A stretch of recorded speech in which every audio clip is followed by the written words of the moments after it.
everybody. Good evening. Welcome to our third and last in this series of our Let's Talk Teenagers session. It's great to see so many parents and carers here again. So thank you so much for giving up an hour and a half of your evening to come along. We're sure that you're going to find tonight's content helpful. I'm Emma Stevens from the Safety and Resilience Consultancy, and with my colleague Chloe Pope, we're going to be facilitating tonight's session. And our Safety and Resilience Consultancy is a partnership set up to support you with the challenges of looking after your children and young people. With this amount of us on the Teams platform, it can make our IT a little bit temperamental. So you'll see that your cameras and your mics are muted. This does also mean that unfortunately, Chloe and I cannot respond to any raised hands during tonight's session. But the chat bar is open, so please do put any comments or questions in. And actually, this chat is a great way to support each other. If you've used a service or you have some tools that have worked previous for you, please do share this information with others. However, we do all know that every family is different. So because something worked for someone else doesn't mean it will work for you. And also, we are very aware that at times services are very stretched and you may not always have had the response and support that you were looking for. However, please do try and keep things positive. We want this to be a safe, caring space for you to support each other with any signposting, any tips and strategies as much as you can. For Chloe and I, sometimes it can be difficult to present tonight's session and give appropriate answers to some of your questions. For example, there may be a question that needs a little more thought in the reply rather than that quick public response. If that is the case, please be assured we won't be ignoring your question and we will respond by email to you. Please be respectful of each other and for confidentiality reasons, do not give names or identifying features of children and young people. The session tonight will be recorded, but your names and comments in the chat bar will not be visible to anyone watching the recording back. If you are watching this now as a recording, due to copyright, you might not be able to see all of the clips that we show, but you should have received an email with the links in for you to watch them separately. And finally, our toolkit that accompanies these sessions will be shared with you if it hasn't already been via email. We have run these sessions previously and we've taken on board any feedback given and we've changed them slightly to keep up to date with our ever-changing world. So if you have attended before, there may be new things to hear, or it may just be that you've come along again as a reminder. If that's the case, it's great to have you back again. One very last housekeeping comment.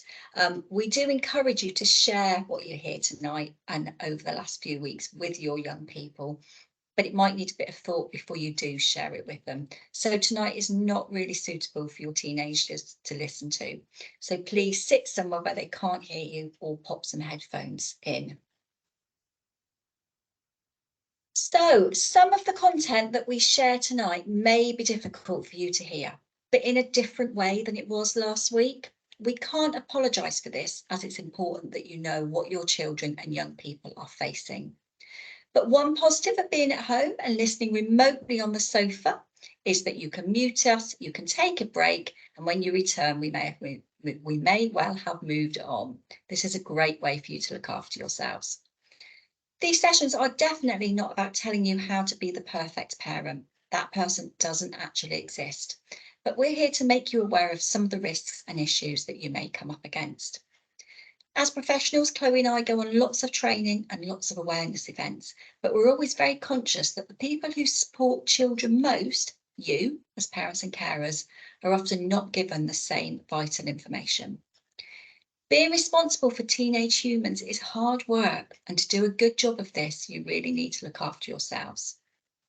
As I said, this week may not seem as hard to hear as last week, but if you are part of a family experiencing some of the things we discussed tonight, it's no less frightening than the gangs and exploitation that we talked about last week. So again, please do look after yourselves. We will give you a warning when something particularly difficult comes up. So in our final session tonight, we are going to be looking at those difficult conversations. We're going to be looking at role modelling and we are going to focus on self-care. We're going to start tonight's session by watching a clip of a teenage girl talking about herself and her experience really of being parented. She is American and she does speak very quickly, but what she says is very insightful. And then Chloe is going to pick up this conversation with you once the clip finishes.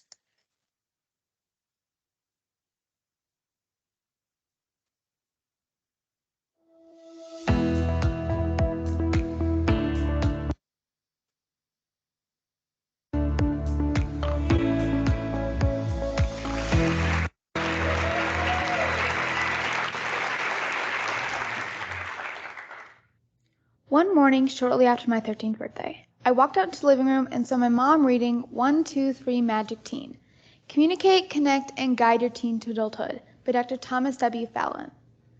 My first thought was that she doesn't need to be reading this. She knows how to parent me. I'm not going to change. Yeah, I was wrong. The next week I was thinking to myself, what if I wrote a book about parenting? Wouldn't that be interesting? I bet every parent would like to know what their teen's thinking about their parenting. So when this opportunity popped up, I thought this would be a perfect topic to talk about. We'll start with technology, because technology is an area where teens and parents usually don't get along.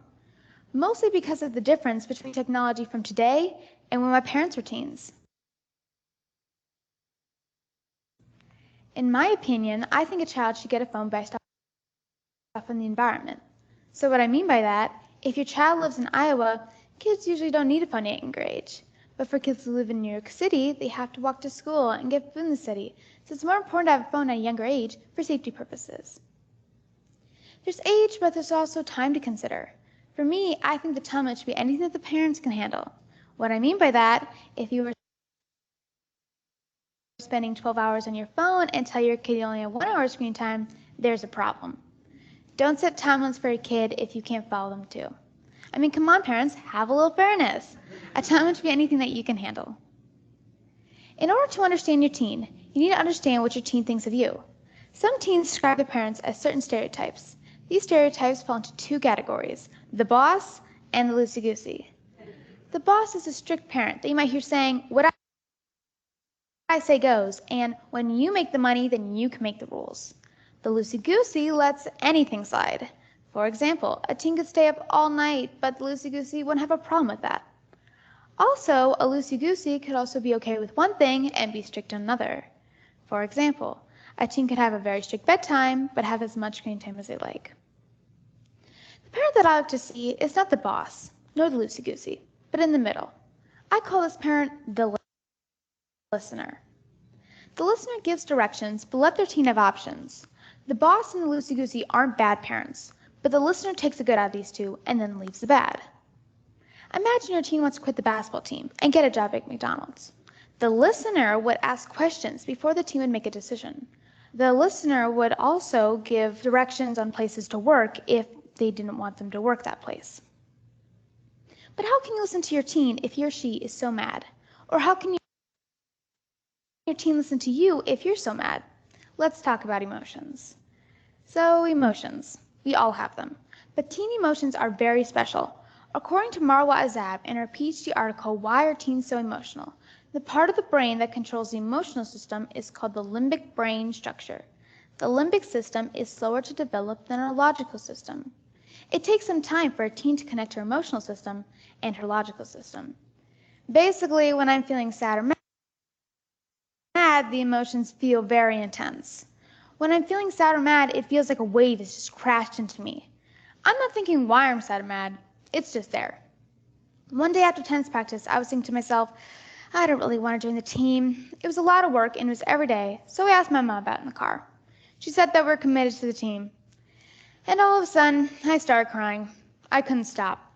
That wave of emotions just hit me and I cried all the way home. And my mom was so calm about it. That made me even more mad.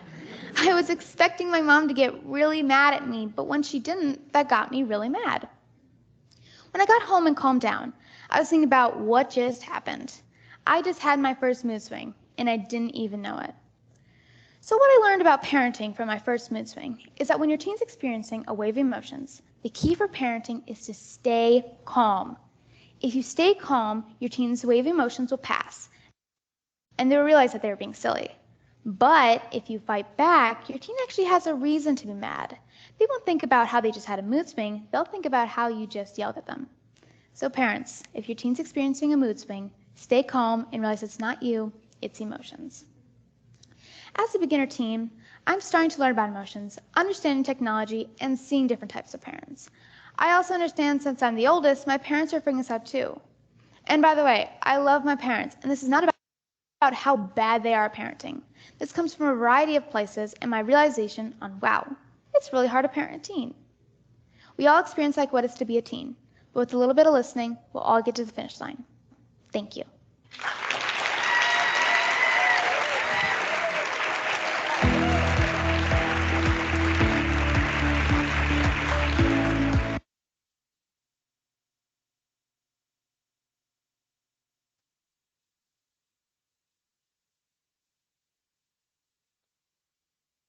Hello everyone. Hi, good evening. Sorry, I am experiencing some technical difficulties here, so just bear with me. And I'm really sorry if that was a little bit glitchy on your screens. For some reason, it just decided to keep pausing me. But hopefully you got the gist of it. We heard some really useful things there. So I just want us to really focus on that idea that she presents about that kind of spectrum of parenting that we've got on your screen now. So the loosey-goosey, the listener, and the boss. The loosey-goosey being that parent who imposes very little boundaries. We learnt last week from Emma about how our teenagers are still really learning and how their brains are still growing. They need those boundaries and they need that guidance as they are still developing, and they're developing really quite quickly as well. On the other end of the spectrum, we've got the boss. So that's that strict parent who is imposing potentially far too strict boundaries. These boundaries, on the other hand, could lead our children to resent us or even totally disregard those boundaries. So I think we can all agree we're really trying to aim to be that listener. So how can we be the listener that she describes within that video? So firstly, stay calm. It may feel like there is never a good time to talk to your young person, but try and start that conversation when you aren't feeling too emotional so that you can calmly explain your concerns. Conversations when you're busy doing something, but nothing too important, can be really helpful so that your young person doesn't feel too embarrassed, for example, or pressured even to have that conversation. Also try and remember that your young person is always learning by observation. So if you can role model to them that you can stay calm during a tricky conversation, the more likely they will also be able to stay calm in a tricky situation. Then we've got remaining non-judgmental, and this is about absolutely anything that they tell you. So an example may be, for example, they might tell you that their friend is pregnant or that someone in their tutor group took drugs at the weekend. It would be so easy at this point to go, oh my goodness, that's awful. What must their parents think? However, do try and remember that by using this judgmental language about their peers, it might make them that bit less likely to talk to you in the future if a similar situation happened to them, as they might fear that judgment themselves. If they do want to talk to you about things, make sure that you listen to them. And that's even if what your young person has to say makes you feel uncomfortable or even disappointed. It's important that they know that they can say it to you. Reacting negatively is likely to make them cautious about being honest, so do take them seriously and help them to feel that they can disclose things should they ever need to. Nurture. We all need to feel that we are loved and looked after to some extent. It's absolutely human nature, and it's what helps our young people to thrive. So lessen that pressure. When you do talk to them, make them a nice hot chocolate or grab a nice lolly out of the freezer if it's summer, for example. Like Emma said last week, if they're experiencing stress or going through a tricky period, something as simple as opening their window for them can make all the difference. And if you're working, or maybe you're busy and feel a bit like passing ships in the night, leave a little note on their bed when they get home and let them know that you love them, or a chocolate bar or a face mask. Then we've got reassure. Above all else, let them know that you are there to talk to them. And you're there to talk to them if they have any questions, any worries, or any concerns. It's absolutely okay to explain to them that although initially you might be angry or scared about what they tell you, you will look at a plan together and you're not going to just jump into action without any of their input. We know that when trust is broken or repeatedly broken, then closer monitoring or restriction of freedom is the only way you have as a parent to show that you care enough to hang on in there until some learning has taken place. Try and gradually give your teens opportunities for them to show you that they can be trusted and make encouraging remarks when all goes well. If you set a boundary or you make a promise, you must stick to it. Trust is two-way, so the more trustworthy you are, the more trustworthy your young person is likely to be. And then we have praise, something that I'm sure was at the forefront of all of our minds when our children were toddlers and they used the potty for the first time, for example. Praise is equally as important now as it was then. I'm sure that we can all remember a time when our parents or carers said something sarcastic to us when we had made an effort. Things like, "Oh, you've decided to join us for dinner tonight, have you?" Or, "It's nice to finally see your face without that phone in front of it." Here we're almost kind of giving backhanded praise. We're acknowledging that yes, they're doing something nice, but it's almost being phrased as a punishment. So think about the ways that you can use praise with your teenager without using sarcasm. Being open and approachable. Young people want to feel that they're being listened to and not being told. So going in hard and laying down the law is unlikely to ever lead to an honest response. You're much, much more likely to get through to them if you try and start an open dialogue. Respect. Try and start from a position where you understand and you can show that you have understood. You may not necessarily agree with them, but listening shows respect for their point of view. Try to encourage and invite that discussion without sounding as though you're laying down even more rules. Try and use sentences such as "I wonder if" or "would it be a good idea if we." Showing your young person how to negotiate, present their point of view, and respectfully come to an agreement is a vital life skill. So don't miss that opportunity to teach them how to do this at home. And try and look at some compromises so that you both come away from the conversation feeling listened to and respected. And be aware of any of the language that you use. Try and find appropriate words to describe how you're feeling. Are you feeling frustrated? Maybe you're feeling annoyed. Maybe you're feeling stressed, unhappy, irritated, wound up, or let down.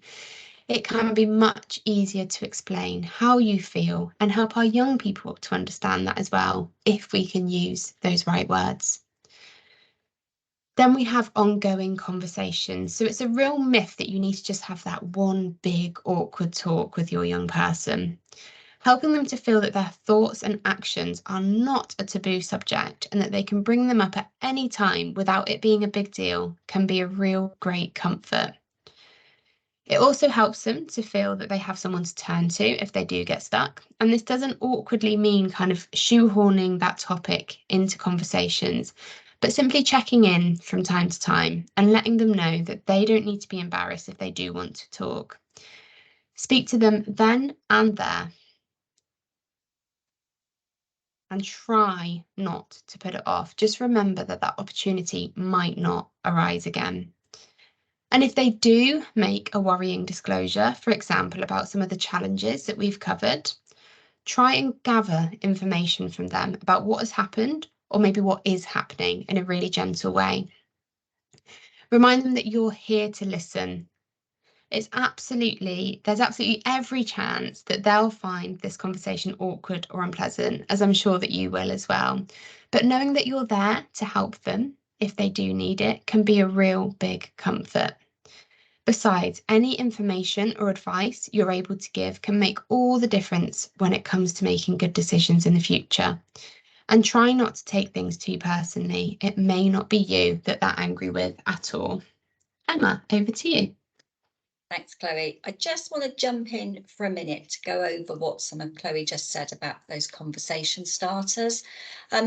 It might help to start a conversation while walking outside or doing an activity, which can really help your child to feel more relaxed and make it feel like less like that one big chat that we're trying to avoid.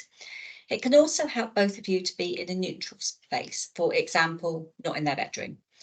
You are the leading expert when it comes to your young person. You can tell when they're not in the mood to talk or when they aren't responding to your attempts. So pick your moment. You're both going to say things that you're going to regret when you're angry or scared or upset. Reassure them that if they don't want to talk to you now, they can talk to you at any time. And as this slide here shows, being in the car can be a great place to talk, somewhere where you haven't got that direct eye contact, when you're not staring at each other waiting for a response. So it could be when you're cooking or when you're out walking the dog. Also, it can help by starting to talk about somebody else. That I hear Tanya was in trouble again at the weekend. What do you think her parents could do? What would you do? Also, follow up these conversations with encouragers, such as, don't forget I'm here if you want to talk, but if you want to talk to somebody else, that's fine too. Or even just saying, I love you. Nothing can change that. And even if I don't understand what you're going through, I am trying to. And I'm going to keep my fingers crossed now that this isn't too glitchy, but we're going to show you a short clip now from Young Minds, which just goes over some of that advice we've just mentioned.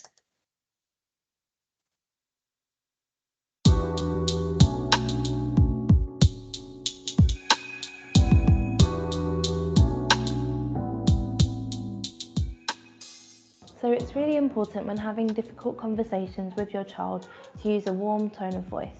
It's often easy to sound quite false or patronising, so it's important to make sure that the warm tone of voice is authentic, and also pick the right time to speak with your child, a time when they're going to be calm and more receptive to feedback. So to avoid minimising your child's experience when you're having difficult conversations, it's really important that you use big, bold words. So when you're validating their feelings, if you think they might look a little bit hurt, it's okay to say that they might be heartbroken. Or if they're a little angry, to say that they might be furious, because that helps them understand that you have a sense of how whatever's happened has impacted their emotions. Think about people who you trust to listen to you, and also those that you don't trust to listen to you. What makes that difference? And then with this in mind, when you're listening to your child, think about those things that you'd really like. Often engaging in a calm activity such as a walk, a drive or cooking can take away the intensity of a difficult conversation. Try to acknowledge the positives about your child, such as, I'm really impressed with how you dealt with that, or you're dealing with this so calmly.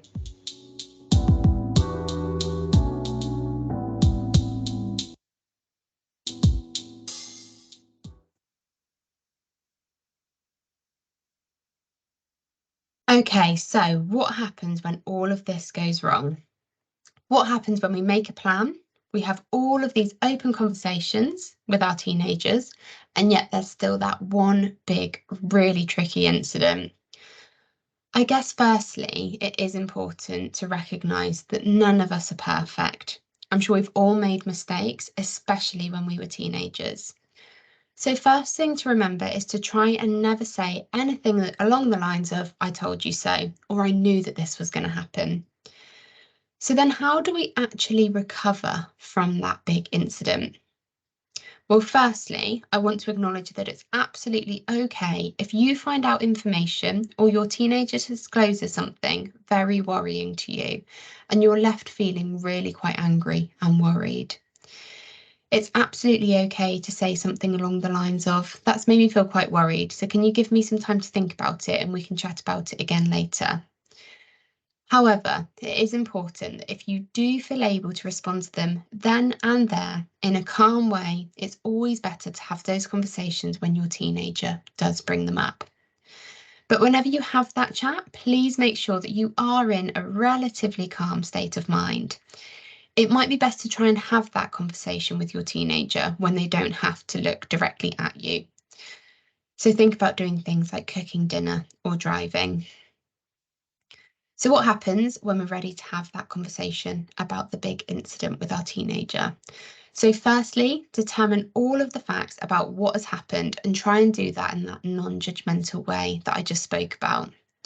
So thinking at this stage, purely asking open-ended questions, to really gather those details. And at this stage, determine whether you need to do anything right now. So for example, does the incident need to be reported to the police or do they need to seek medical attention? If this is the case, try and broach that subject in a very sensitive and gentle way, remembering that they're really quite likely to feel quite scared and potentially quite out of control themselves as well.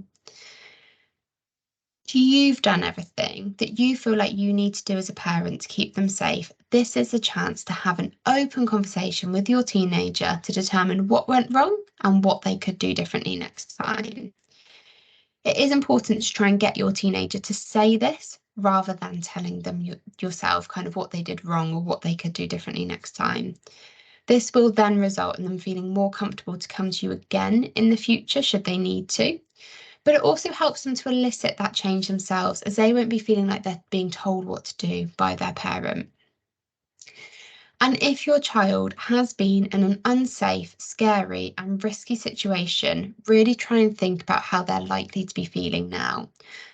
Try to bear in mind that you're at home and that you're trying to make that home as warm and loving as possible, bringing your child back into the sunshine and not dwelling on what has happened in the past.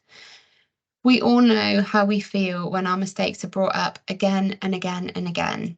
It's just annoying and does not do anything positive for us in the future. So this is the same for our children, and it's really important to move on as soon as it's safe to and as soon as it's appropriate to do so. Emma. Thanks, Chloe. So remember, once upon a time, we were all teenagers, and sometimes you and your teenager may totally forget this. And the childhood and teenage years that you experienced are going to have an impact on how you are as a parent. So maybe you had a fabulous childhood and you want to replicate this with your own family. Or maybe you had not a great upbringing and you want your children's lives to be totally different. You know, each generation tends to want to be much better than the last. Now, we've all heard the expression, haven't we? Things like, he's just like his father, or the apple doesn't fall far from the tree. And these throwaway sentences will have a huge impact on your young person when they're used in a negative way. So be really careful how you use them. I think especially if you're living as a single parent and maybe your relationship with the other parent isn't great, it can be really easy to run down your ex-partner in front of your child and then the next breath be telling your young person how similar they are to that parent. So Chloe and I have worked with a lot of families who have experienced domestic abuse, and it can be really difficult for the teenagers if they hear themselves being likened to the perpetrator of that abuse. So try and avoid saying, oh, you're just like your mum or you're just like your dad, unless it's in a really positive vein. So looking at the questions on your screen now, can you try and share this exercise with your teenager? Let them find out a bit about you. You can both answer these questions. It really helps them to see that you had many of the same challenges that they might be going through. You know, try and make this fun. Look at old photos, judging those terrible hairstyles is a great way to connect. Maybe listen to your favourite band from that time, but be prepared to listen to your teenager's current favourite band too. And the idea of this exercise is really to get to know your young person, you know, what they're really like. You think you know them really well, but you might be surprised because they change so quickly at this age. Let them get to know you and to appreciate what happened in your life when you were a teenager. In the last 2 weeks, we've looked at some of the scary challenges that our young people face. And the warning signs for you as parents are all about being able to recognise when your teenager is struggling. If you don't know them, you're not going to see these warning signs and you won't know that there's been a shift. So before we start unpicking this a little bit more, we've got a clip to show you about role modelling. It is a very old, fuzzy clip, but we really can't find anything better that demonstrates the point that we are trying to make.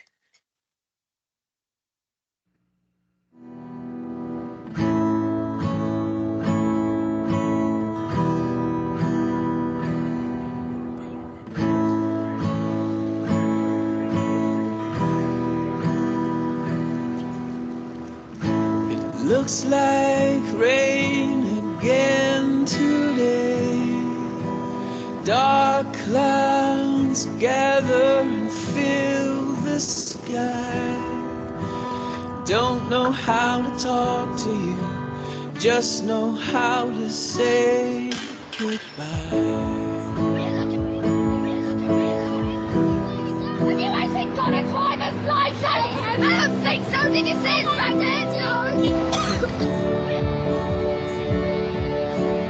Go back where you came from. Learn this language. Go back where you came from.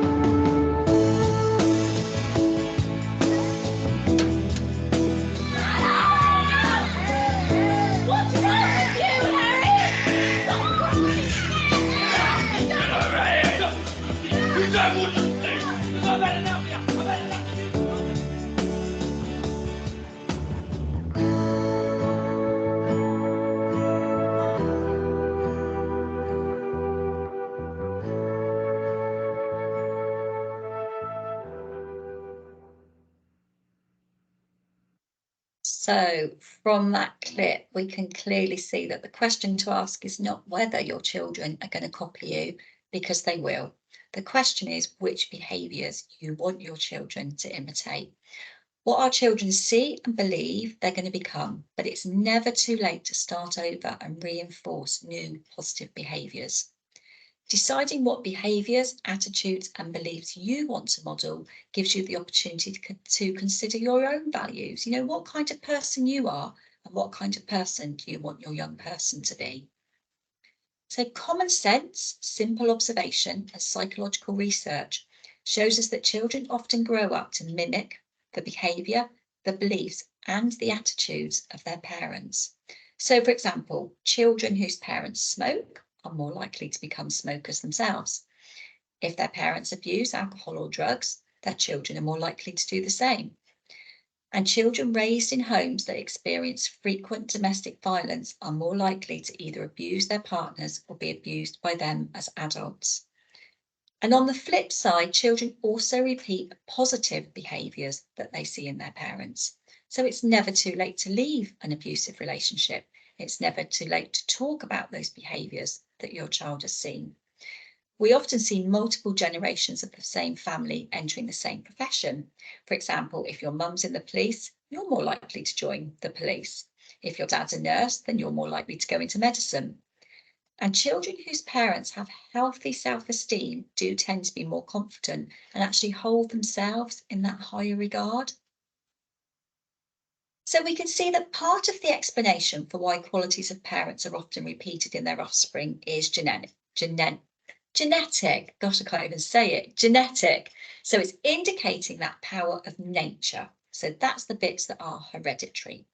But part of the explanation also lies in the impact of the environment in which a child is raised, which is referred to as nurture. So it's that old age question, isn't it, of why children seem so much like their parents. Probably is a bit of both nature and nurture playing roles in how your children develop. And of course, both of those influences can come from you, their child's parent. But it's the environmental piece that you have much more control over. So it may take some digging in your minds to find the parallels between your behaviours and those that you're seeing from your teenager. You might have some very sophisticated and socially acceptable ways to deal with things, but just think about the message that your teenager gets from this. So, for example, you get home after a really stressful day at work, and one of the first things you say when you walk in the door is, "God, I need a drink." And you open the fridge and you reach for that beer or that glass of wine. And then you kind of look at the alcohol and you sigh contentedly while it's in your hands and you go, "Oh, I really, really needed this." And while that one glass of wine is perfectly acceptable, the message you are passing on is that substances like alcohol are a good way to deal with stress. Or say you get frustrated with your partner, like we all do, and you snap at them. Maybe you blame them for something, or you even call them a name. You've been doing this for years, and maybe you make amends later in private, or you just shrug it off and know that you'll both relax and come round in time.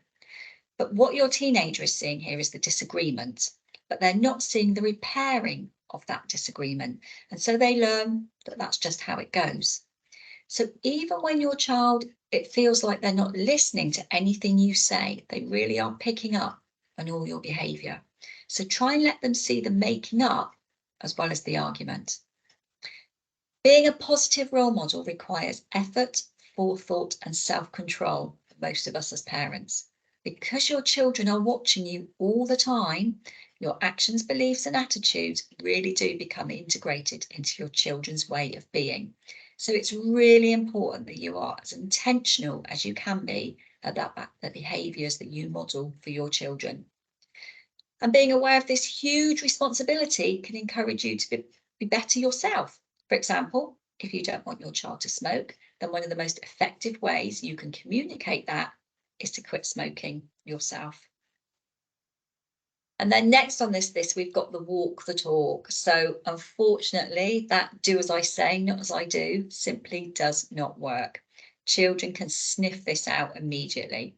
And they gain the most from parents who demonstrate that consistency between their actions and their values, those parents who walk the talk. So, for example, if you don't want your children to lie out of going to school by pretending to be ill, then you best not lie about taking a sick day from work either. And if you don't want your children to spend all their time on their phone, then you have to limit your use of the same devices. It's no good sitting around the dinner table saying, we don't use phones at the table, and then you hear the ping of your phone and you go and answer your phone at the table.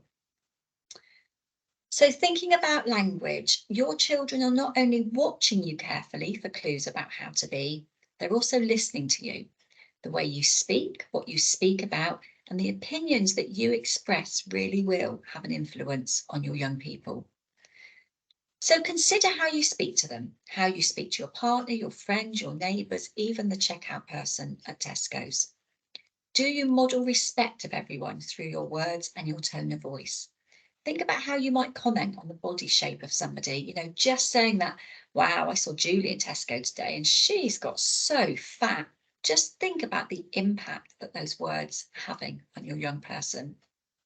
Do your words indicate respect for differences and tolerance towards all people, or do they subtly support that lack of acceptance for others different than yourself? So we're thinking about racism, sexism here, and the subtle messages that you might be given. And do you bully your children with harsh words and threats when they misbehave, and then punish them if they're using the same words as you the very next day? Children really do respect adults who live by the rules that they preach. So hypocrisy really disillusions our young people and sends them looking for alternative role models to follow. So they're going to start looking up to the gang leaders we spoke about last week, or those celebrity influencers that Chloe talked about. They're not looking for perfection from you, but they really are looking about how to deal with real life. Your children need to see you deal with normal day-to-day life. If you're kind to yourself when you make a mistake, and if you're accepting of your mistakes, they are going to do the same for themselves. And it takes pressure off them. They don't have to be perfect, because you'll be modeling for them how to treat themselves and others when the inevitable mess-ups do happen. And then think about decision making. So include your young person in this decision making. Have discussions about the best thing to do. As we said, you're learning on the job. You haven't had to be a parent of a teenager before. And most teenagers will respect the fact that you're including them. A family is like any work team, although ultimately the final decision often lies with the manager. That's you. If all team members are involved, they're going to feel invested and more committed to the outcome of a project. Fairness is a really massive concept to most teenagers. And research does show us that fairness for most children means being able to be part of a democracy of your family. So having a say is more important to most than getting their way. So if you get the chance to have the family weekly dinner that we've talked about, asking your teenagers' opinions on plans for the weekend or for dinner tomorrow, or the new shade of paint for the dining room, can really make them feel valued. And we also have to think about this positive outlook. My life is perfect, says no one hardly ever. We all know that life doesn't go the way that we planned, and we may not always be living our dream. Bad things do happen. And as an adult, we often have to cope with disappointment, but so do our teenagers. And the way we respond to disappointment helps them to learn how to deal with life's inevitable disappointments. Try and recognise when your teenagers are sad and things haven't gone the way that they planned. Empathise and console them, but then move on. Try and find the positive. Gratitude is a basic, simple way of doing this. Sometimes it sounds really twee and silly, but do give it a go. For example, as you rush out of the door in the morning, try and find something that you're all grateful for. Ask them all to find something. So, I'm grateful that it's not raining. I'm grateful that we're having a roast for dinner tonight. I'm grateful that you're driving me to school this morning, Mum. It's all those little things to try and remind our teenagers that life is always not bad. And finally, we always say this one, if you set a boundary, you have to follow them through, but try and make them realistic. You know, if you say, if you touch that again, you're grounded for life, your teenager knows that you're not going to be able to follow that through, and so do you. So then they stop listening to your boundaries. So try, if you set a boundary, really try and follow it through. Chloe. Thank you, Emma. So moving away a little bit now from role modelling and open conversations, we're going to be talking about mental health. So mental health is obviously a huge subject, which we could spend all of this session speaking about. It's a theme that we really have tried to weave throughout all of the sessions, but I just really wanted to dedicate some specific time thinking about it separately from everything else that we have so far. As Emma discussed at the start of tonight, Emma and I are not mental health practitioners, and so we have taken advice from the relevant organisations such as Samaritans and Young Minds. So there is a very wide spectrum of mental health difficulties that young people may face, and also why they may face them. On top of this, there are also varying levels of severity of mental health. So I wanted to start by saying that if you believe that your child may be struggling with a severe mental health difficulty, please do take them to seek help from the GP or another health service as soon as possible. If this feels intimidating for your child, which it may do for many reasons, try and explore other avenues of support for them. For example, would they be happy to speak to someone at school or college about how they're feeling, or maybe a more kind of voluntary mental health service?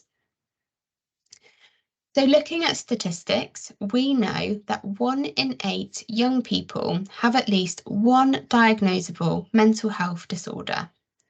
And it is believed that around 75% of all mental health problems are established by the age of 18.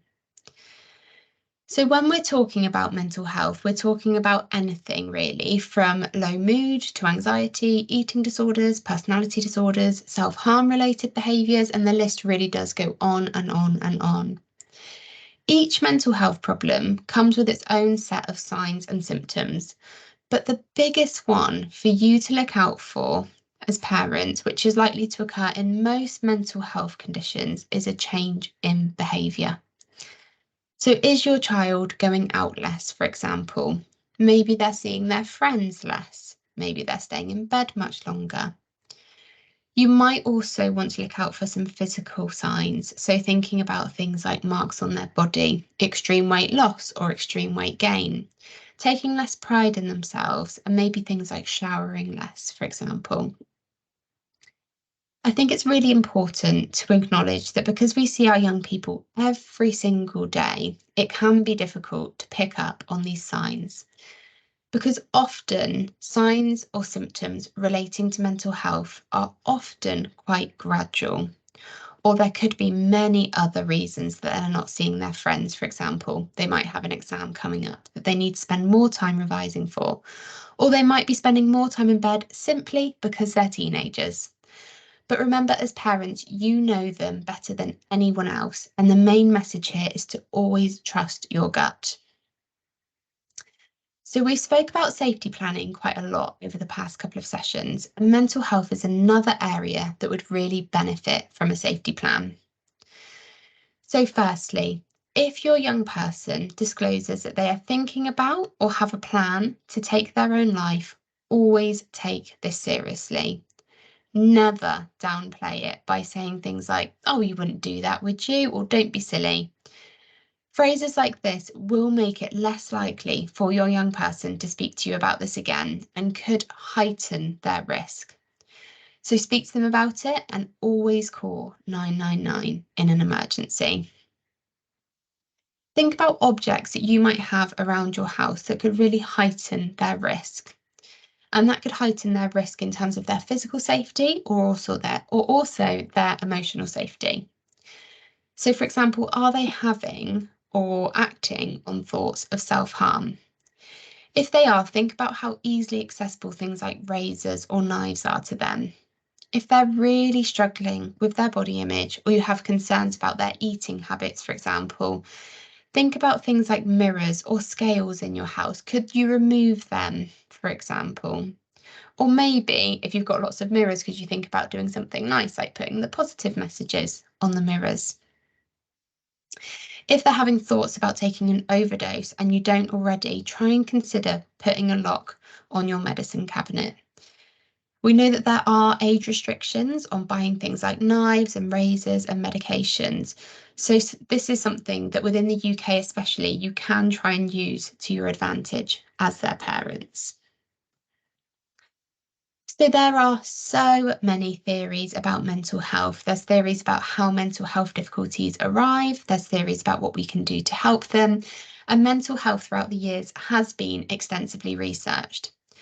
But I just wanted to quickly talk you through this simple model, as potentially it could be a starting point to open up conversations about mental health or about well-being with your young person.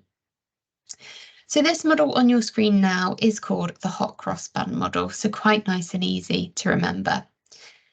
The hot cross bun model shows how our thoughts, our behaviour, our emotions, and our physical bodily sensations are all connected to one another. So an example of this could be a teenager who experiences anxiety, for example. They might not receive any messages from their friends after school one day. So this could be the trigger, which would kind of be at the top of the model here. So the trigger is they don't have any messages received from their friends after school. So this could result in them thinking something like, well, clearly no one likes me. Clearly I'm no fun to be around. And over time, if they continue to have similar thoughts like this could result in them feeling things that they don't want to go out anymore, for example. Or maybe they're invited to parties, but they get a bit nervous about leaving the house. They could also experience bodily sensations such as feeling sick, for example, if they have to leave the house, or shaky legs when they're around other people. And the emotions are likely to experience, the emotions, that they are likely to experience could be things like sadness, low mood, worry, anxiety, and loneliness.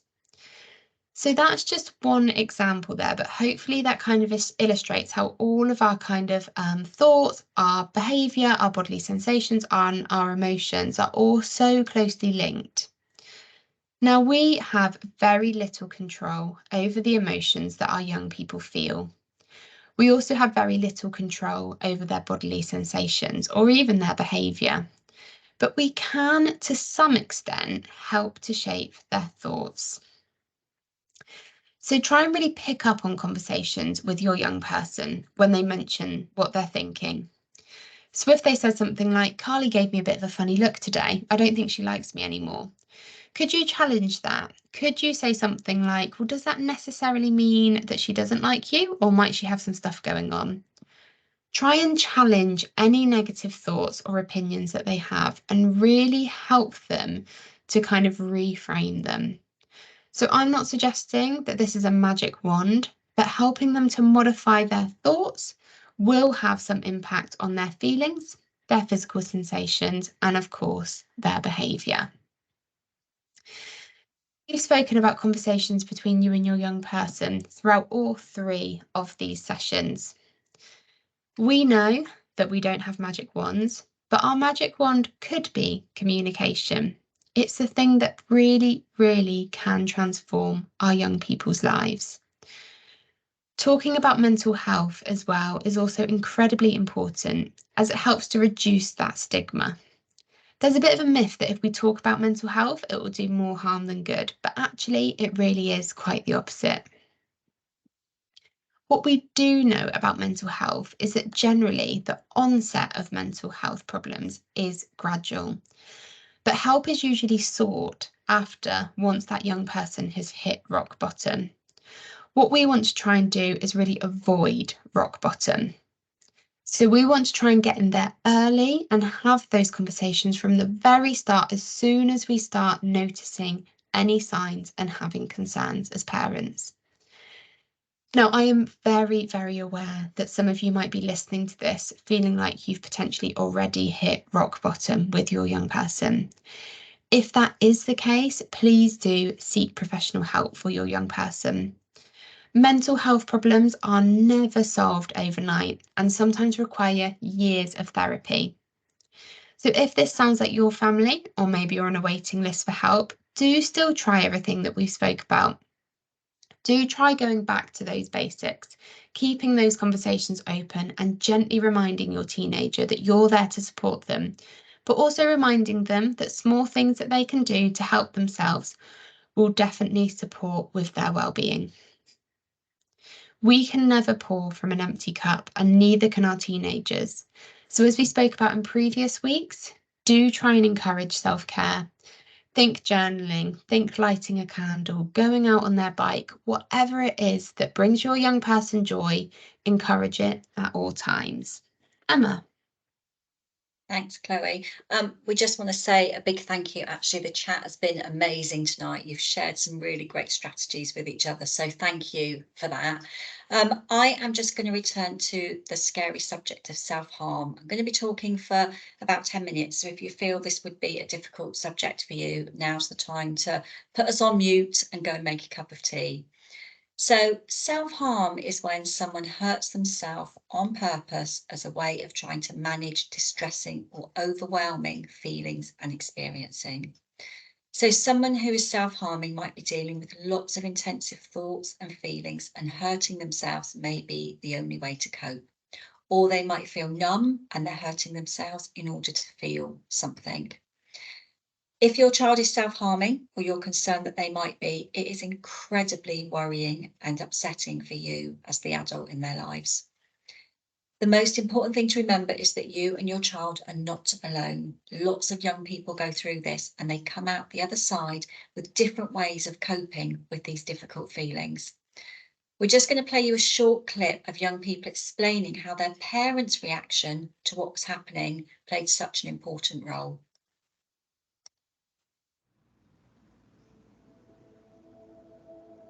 It was shock, it was devastation. It was one of total disbelief. Now, I knew about self-harm, but didn't ever expect it to happen to my little one.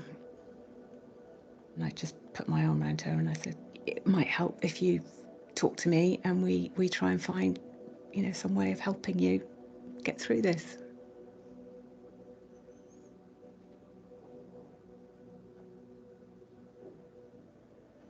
My mum felt it was her fault. She was blaming herself for it, so it kind of made me feel bad because I know it's not her. But then to this day, she still thinks it was partly her fault. I don't want to put everything on them. I don't want to be watched constantly. I don't want people to see me as that person. Trust yourself. Although at the time you think you haven't a clue what's going on, you probably have. Just remember that actually it isn't actually all about you, and you are okay as a parent still. And just keep talking. That is really fundamental. My mum and my dad came up into my room, and you know what, they did something that was brilliant for me. They had accepted it. They didn't shout at me. They didn't tell me off. And that's exactly what I needed. I just needed that support, and they gave it to me, and I'll be ever grateful.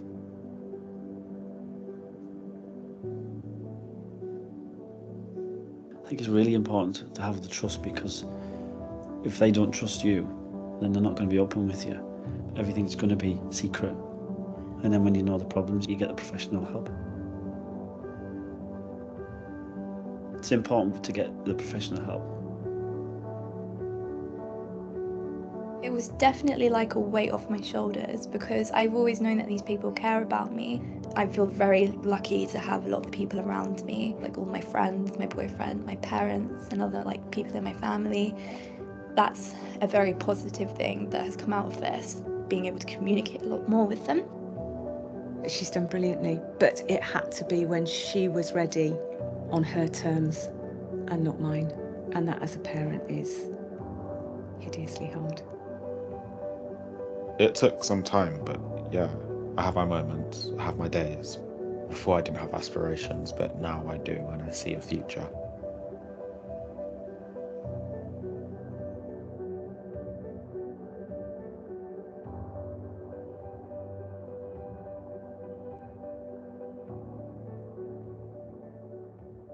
So just some recognition there in that clip of how hard it is when you find out that your young person is self-harming. It is a reminder not to blame yourselves, but the best way to support your teenager is definitely through communication and that relationship that you're building with them. Over the long term, becoming more aware of how they feel when they self-harm, what's making them feel this way, and what kind of things will empower and help your child to feel more in control. It will hopefully reduce the sense of being overwhelmed and that feeling that they need to self-harm. When that urge to self-harm does build, having a list of things that they can do straight away can help. Young people often talk to us about riding that wave until the feeling or the urge goes away. Do remember here that different things will work for different people, and what helps usually depends on the feelings that your child is trying to manage. So some young people will want to do something really soothing, like wrapping themselves up in a comfy space, while others might want to do something very active to burn off the energy in their body. So I'm just going to go through a few things that you could have in your toolbox to try to use to support your young person, really. And don't forget, every single young person is different. What works for one might not work for someone else. So writing down how they're feeling in a journal. So journaling is a great tool for expressing how we feel. There are some really good ones on the market. They make great gifts for birthdays and celebrations. You can get all kinds of mindfulness colouring now, or actually just writing down difficult feelings on a piece of paper, either in your journal and then scribbling over it, or ripping that piece of paper up, screwing it and throwing it away. Counsellors quite often suggest writing letters to people to say what you really want to say to them, even if you're not able to send them. Hitting a soft cushion, a pillow or a beanbag can really help, as can that real physical exercise. Go out, walk yourself to the point of exhaustion can sometimes help. Teenagers can find it helpful to listen to loud music, really drowning out the world for a little bit. So try to think about why sometimes they're playing that music so loudly, or why they've got their headphones on and they don't seem to want to talk to you. Having a shower can help, either that warm, soothing water on their bodies, or the freezing cold really gives them a jolt back to a little bit of reality. Again, going outside, even for a stroll, taking the dog for a walk, feeling the sun or the wind on their faces and looking up at the sky. Try and help them to focus on their breathing, how it feels in their bodies to breathe in and out, and really focus on the air going into their lungs.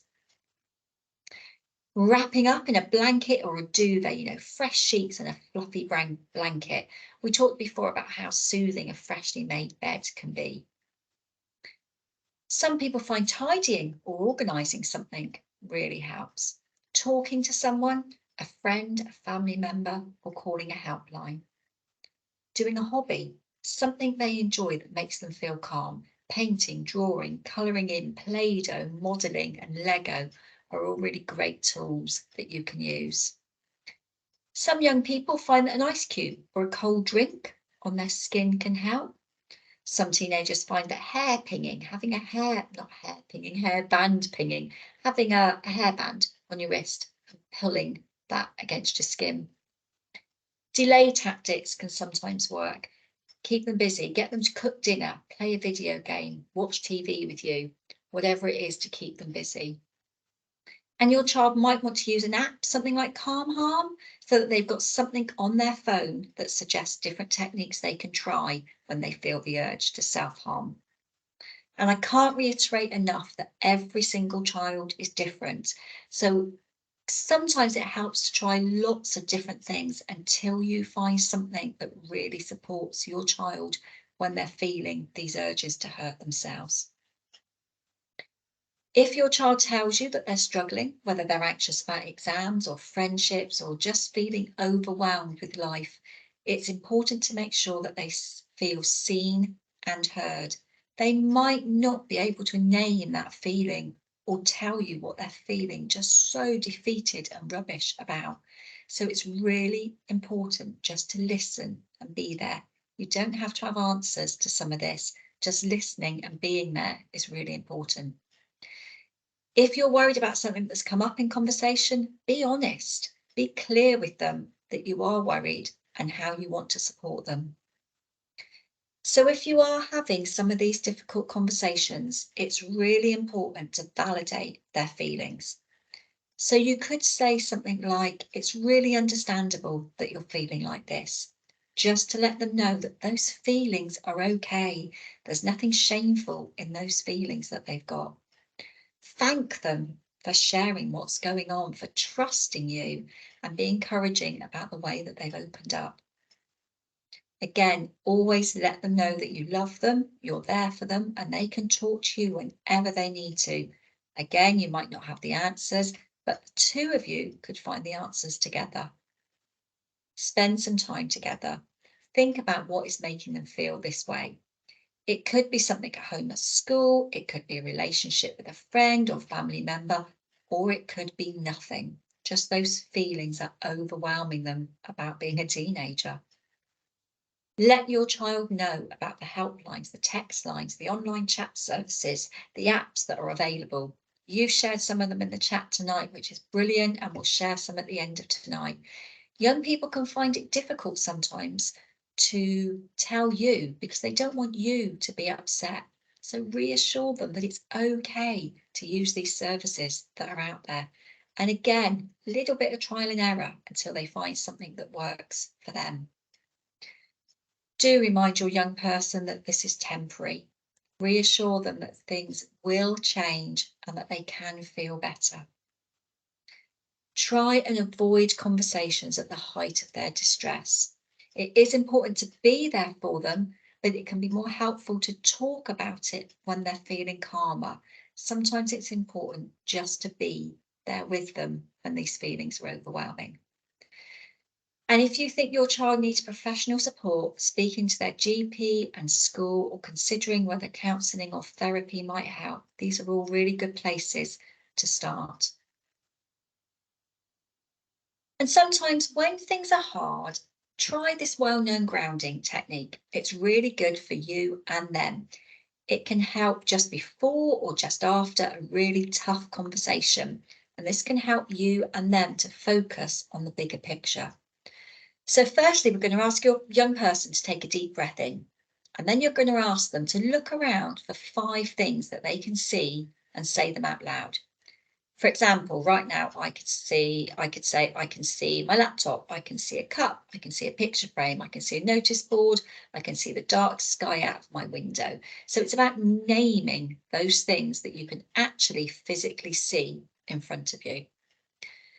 Then 4 things that you can feel. This can be difficult for our young people, but it's about paying attention to your body, thinking of 4 things that you can feel, and again, saying them out loud. For example, you could say to your young person, I can feel my feet warm in my socks. I can feel the hair on the back of my neck, or I can feel warm air on my face. Then you could listen. So listen for 3 sounds. It could be the sound of traffic outside, the sound of typing, or even the sound of someone's tummy rumbling. Again, say these 3 things out loud. And then 2 things that you can smell. If it's allowed and if you're able to, it's okay to move to another spot to sniff something. If you can't smell anything at the moment or your teenager can't move, then ask them to name their 2 favourite smells. So for me, I'd say coffee and vanilla. So just thinking about all those senses. And then finally, ask them to name 1 thing that they can taste. It might be the toothpaste from brushing their teeth that morning, or a mint or the garlic that they had in their lunch. If you can't taste anything or they really can't come up with something, ask them to think about their favourite taste.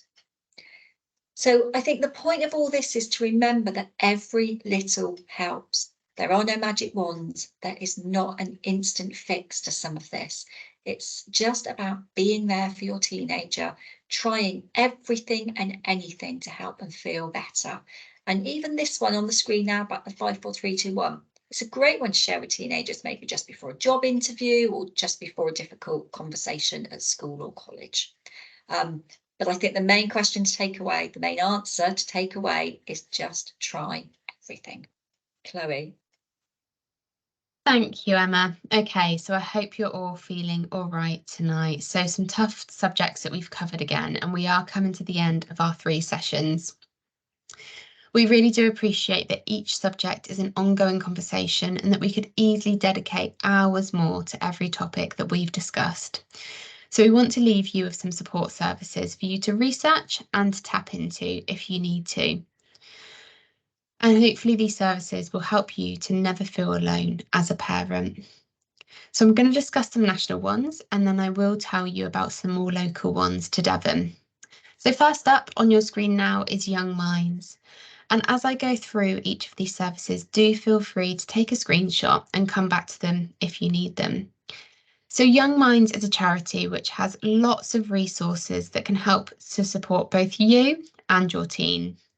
They have helplines, web chats, they have emails, all available alongside lots of useful strategies and easy to follow guidance on their website.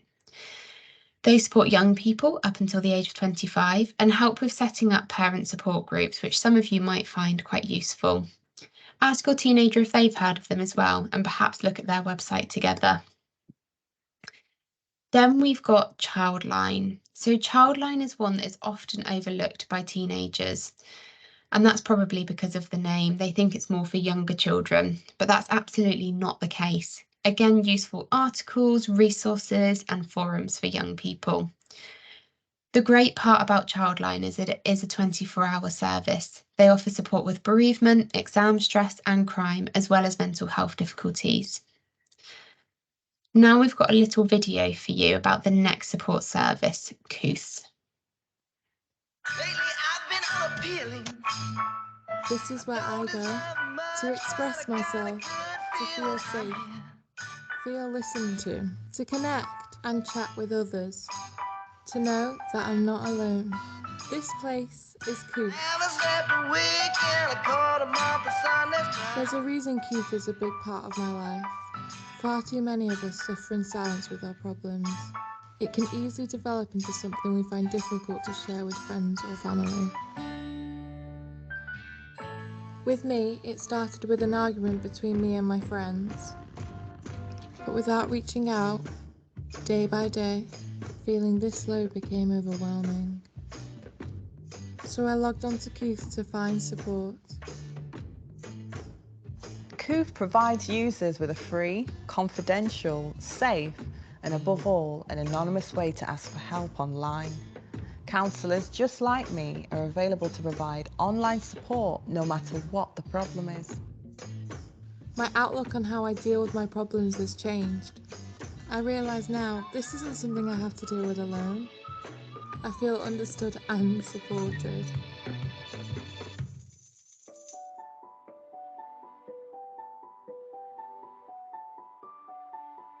As a shy person, I found it hard to make friends with people that I can share my emotions with. I used to have a close group of friends, but they became distant. Their bullying made me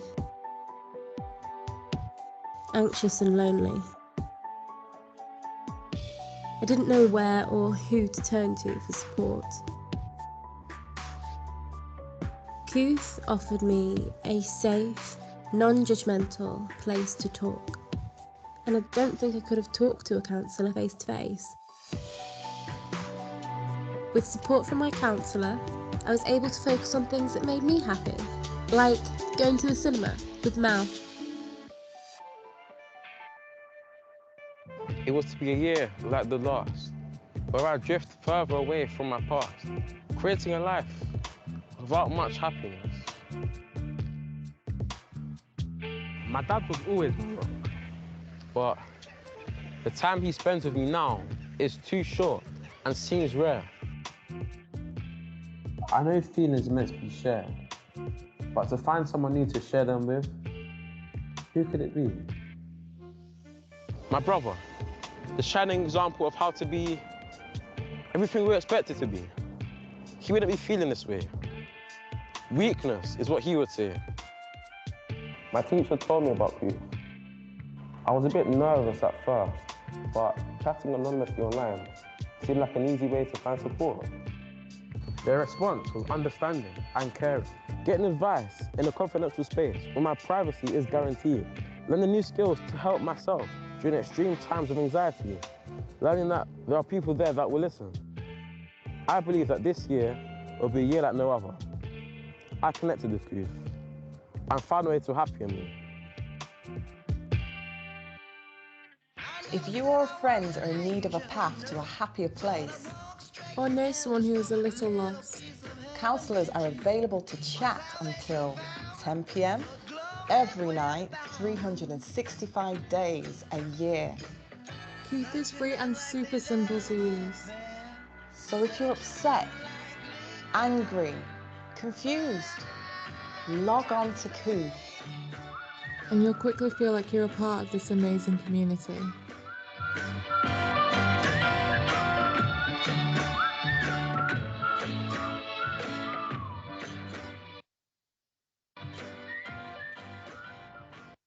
Okay, so Cooth, a really good one for our teenagers to be aware of.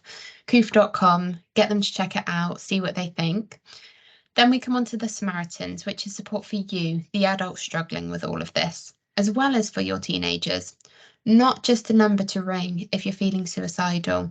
They again offer so much support. You can call, email, or web chat 24 hours a day, all confidential.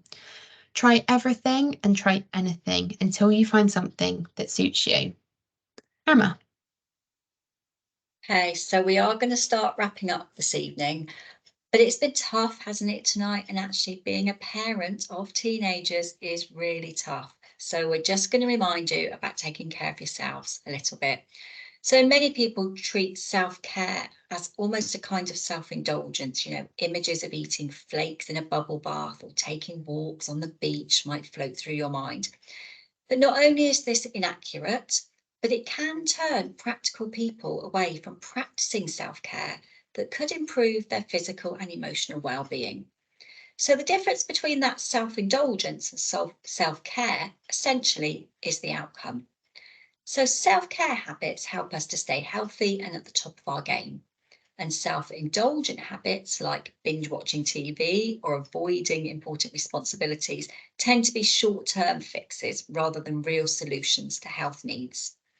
Self-care also tends to feel good over time, whereas self-indulgence is fun at first, but then eats away at our health. However, this lack of self-care can really create those downward spirals in ourselves and our teenagers. You are likely to feel more stressed out and more overwhelmed if you're not caring for yourself. And this is going to make it tougher for you to be a patient and caring parent. And in turn, you might then end up feeling guilty and overwhelmed, and self-care may be the very last thing on your mind. So we have 24 hours in a day, 168 hours in a week. So if you take out 8 hours of blissful sleep a night, you've got 112 hours a week left. We're going to ask you to try and find 1 hour a week that's about you. Or actually, if that's too hard, let's start with 10 to 15 minutes. So Chloe and I could sit here for the next 10 minutes and give you a long list of things that you could do in your 10 to 15 minutes. But would this actually help? Or would you feel under more pressure to fit something else into your day?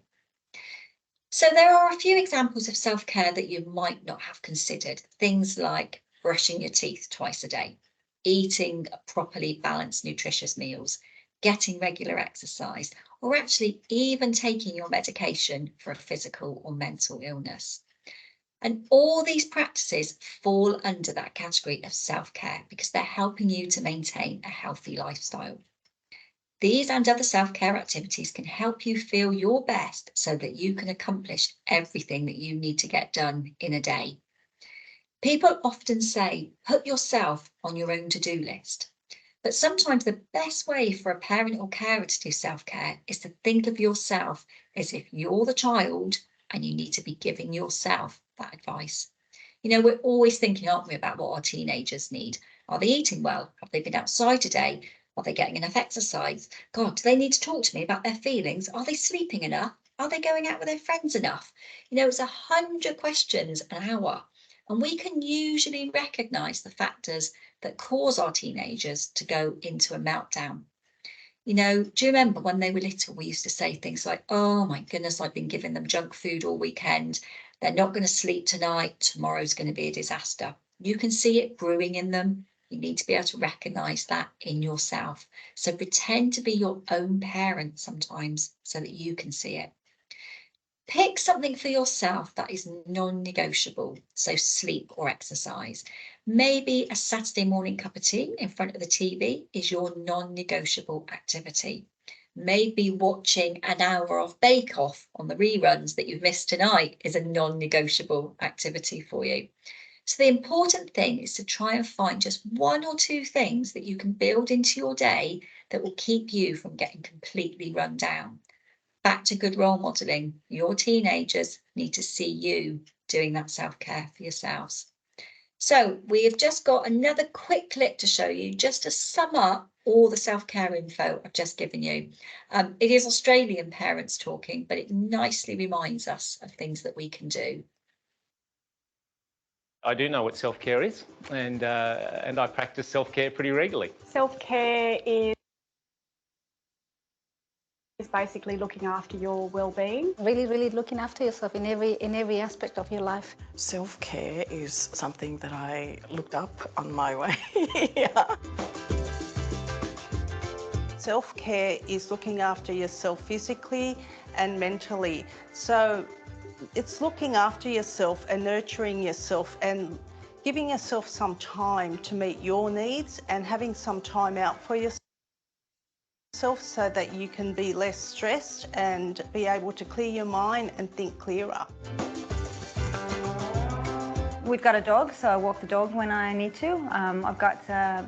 We've just moved to Pymble a few years ago and got a backyard, which is kind of my place to go. Follow a decent diet, try to exercise. I don't always get around to do it because of time restrictions. Mindfulness is really important for me. I used to be quite a mindfulness skeptic, I must say. Trying to eat healthy veggies and pieces of fruit and things like that. In looking after myself, it's not just that, it's the other intake and the other things I do in terms of socializing, meeting people, it's reading books. I really enjoy, at the end of the day, some quiet time to myself. I enjoy being able to lie on that lounge and read. Utilising my friends and my family network as support, and that's been really wonderful. For me, self-care is really making sure I'm in a good place, looking at what I can take on, what I can't take on. I'm also very religious. I'm a strong Catholic, so that faith has plays a very important role in my life. Anything that will make me feel better or let me relax. Just actually time to be in my head and deal with whatever's going on. A better life in every way, and also more energy. You need to look after yourself first, so then you've got the capacity and the strength to then look after others.